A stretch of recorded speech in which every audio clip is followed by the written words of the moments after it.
Ayo belajar. Assalamualaikum warahmatullahi wabarakatuh. Apa kabar Ananda semua? Semoga kita selalu diberikan kesehatan oleh Allah Subhanahu wa taala meski dalam kondisi sekarang ini. Di video ini Abi akan menjelaskan materi pendidikan Pancasila dan kewarganegaraan, masih tentang hak azazi dan kewajiban azazi manusia. Namun pokok bahasan kali ini kita akan bahas adalah kasus-kasus pelanggaran HAM. Tentu kita harus mengetahui lagi pengertian dan bentuk pelanggaran HAM. HAM ini bersifat universal, dimanapun ia berada. Hak azazi manusia ini berlaku bagi semua orang dengan tanpa memandang berbagai ras, suku, etnik, agama, dan kedudukan seseorang di dalam masyarakat.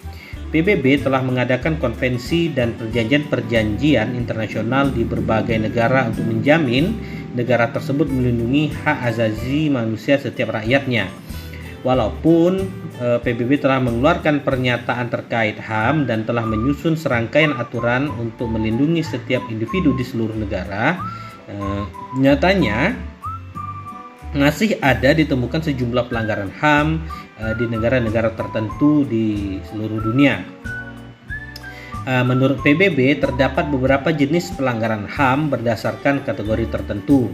Di dalam Undang-Undang Nomor 39 Tahun 1999, pelanggaran HAM adalah setiap perbuatan seseorang atau kelompok orang, termasuk aparat negara, baik disengaja maupun tidak disengaja, atau kelalaian yang secara melawan hukum, mengurangi, menghalangi, membatasi, dan mencabut HAM, atau seseorang atau kelompok orang yang dijamin oleh undang-undang ini dan tidak mendapat atau dikhawatirkan tidak akan memperoleh penyelesaian hukum yang adil dan benar berdasarkan mekanisme hukum yang berlaku. Nah, dari pengertian pelanggaran HAM di atas, maka kita pun harus mengetahui bentuk dan jenis-jenis pelanggaran HAM. Bentuk pelanggaran HAM yang sering muncul biasanya terjadi dalam dua bentuk, yaitu yang pertama diskriminasi. Apa itu diskriminasi? Yaitu suatu pembatasan, pelecehan atau bahkan pengucilan secara langsung maupun tidak langsung didasarkan pada pembedaan manusia atas dasar agama, suku, ras, kelompok, golongan, jenis kelamin, etnik, keyakinan, serta politik, yang selanjutnya berimbas pada pengurangan bentuk penyimpangan atau penghapusan hak asasi manusia dalam kebebasan dasar dan kehidupan baik secara individu maupun kolektif di dalam berbagai aspek kehidupan. Yang kedua, yang terjadi biasanya adalah penyiksaan. Apa itu? Yaitu perbuatan yang dilakukan secara sengaja sehingga menimbulkan rasa sakit yang teramat atau penderitaan, baik itu jasmani maupun rohani pada seseorang untuk mendapat pengakuan dari seseorang ataupun orang ketiga. Nah, berdasarkan sifatnya, pelanggaran HAM dapat dibedakan menjadi dua, yaitu pelanggaran yang pertama, pelanggaran HAM berat, yaitu pelanggaran HAM yang bersifat berbahaya atau mengancam nyawa manusia, seperti halnya pembunuhan, penganiayaan, perampokan, perbudakan, penyanderaan, dan lain sebagainya. Yang kedua, pelanggaran HAM ringan, yakni pelanggaran HAM yang tidak mengancam jiwa manusia, namun berbahaya apabila tidak segera diatasi atau ditanggulangi. Misalnya seperti kelalaian dalam memberikan pelayanan kesehatan, pencemaran lingkungan secara disengaja oleh masyarakat, dan lain sebagainya. Nah, pelanggaran HAM berat menurut Undang-Undang Nomor 26 Tahun 2000 tentang Pengadilan HAM dapat diklasifikasikan menjadi dua, yaitu yang pertama, kejahatan genosida. Apa itu? Kejahatan genosida itu merupakan setiap perbuatan yang dilakukan dengan maksud menghancurkan atau memusnahkan seluruh maupun sebagian kelompok bangsa, ras, kelompok maupun agama dengan cara bisa saja dengan membunuh setiap anggota kelompok, lalu bisa saja dengan mengakibatkan terjadi penderitaan fisik dan mental yang berat terhadap anggota kelompok tersebut, lalu bisa juga dengan menciptakan kondisi kehidupan kelompok yang bisa mengakibatkan kemusnahan secara fisik baik seluruh maupun sebagainya. Bahkan bisa juga dilakukan dengan memindahkan paksa anak-anak dari kelompok tertentu ke dalam kelompok yang lain. Yang kedua, kejahatan terhadap kemanusiaan. Itu merupakan suatu tindakan atau perbuatan yang dilakukan sebagai bagian dari serangan atau yang meluas atau sistematik yang diketahuinya bahwa serangan tersebut ditujukan secara langsung terhadap penduduk sipil berupa bisa saja pembunuhan, pemusnahan, perbudakan, lalu pengusiran atau pemindahan penduduk yang dilakukan secara paksa, bisa juga perampasan kemerdekaan atau perampasan kebebasan fisik lain dengan sewenang-wenang yang melanggar asas-asas ketentuan pokok hukum internasional, bisa juga dengan penyiksaan, lalu pemerkosaan, perbudakan seksual, pelacuran secara paksa, pemaksaan kehamilan, pemandulan, sterilisasi secara paksa atau segala bentuk kekerasan seksual lainnya yang setara. Juga bisa terjadi penganiayaan terhadap suatu kelompok tertentu maupun perkumpulan yang didasari dengan persamaan paham politik, ras, kebangsaan, etnis, budaya, agama, jenis kelamin atau alasan lainnya yang telah diakui secara universal sebagai hal yang dilarang menurut hukum internasional.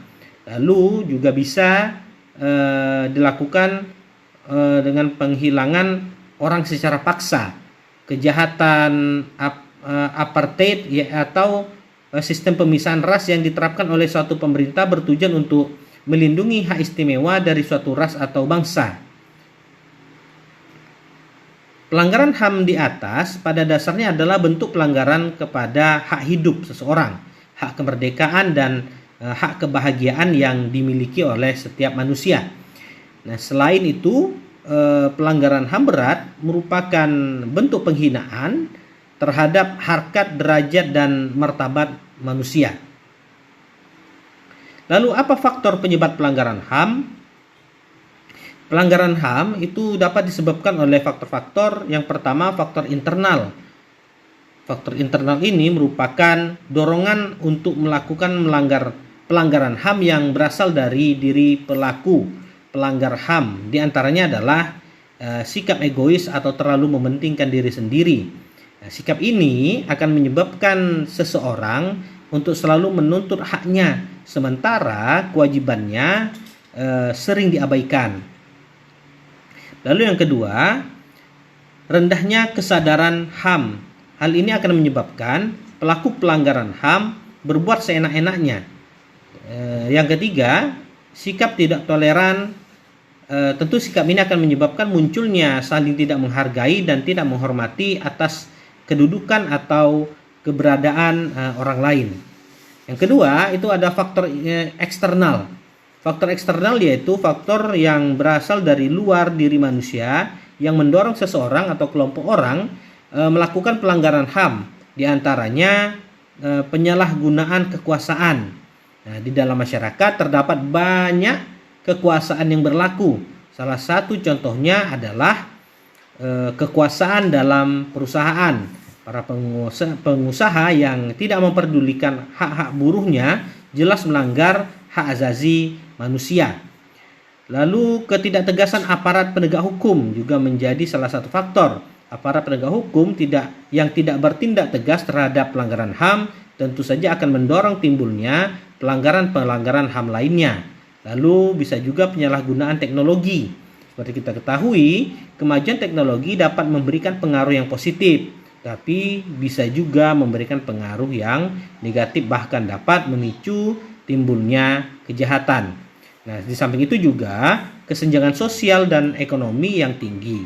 Nah, kesenjangan menggambarkan telah terjadinya ketidakseimbangan yang mencolok di dalam kehidupan masyarakat. Biasanya pemicunya adalah perbedaan tingkat kekayaan atau jabatan yang dimiliki seseorang dalam masyarakat. Nah, contoh-contoh kasus pelanggaran HAM yang terjadi di Indonesia kita dapat lihat. Yang pertama, kasus Marsinah. Marsinah adalah seorang buruh pabrik yang tinggal di Jawa Timur. Beliau juga merupakan seorang aktivis yang cukup terkenal pada zaman Orde Baru.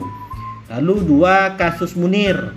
Nah, Munir Said Talib adalah seorang aktivis HAM yang banyak bersuara pada zaman Orde Baru yang telah melakukan pembelaan hukum pada orang-orang yang tertindas.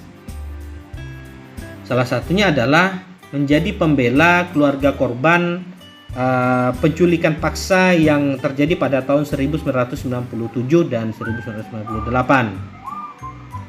Lalu kasus pelanggaran HAM di Aceh pada tahun 1990 hingga 1998 terjadi kerusuhan dan pemberontakan rakyat Aceh. Nah, demikian Ananda semua video ini disampaikan. Mudah-mudahan Anda semua dapat memahaminya.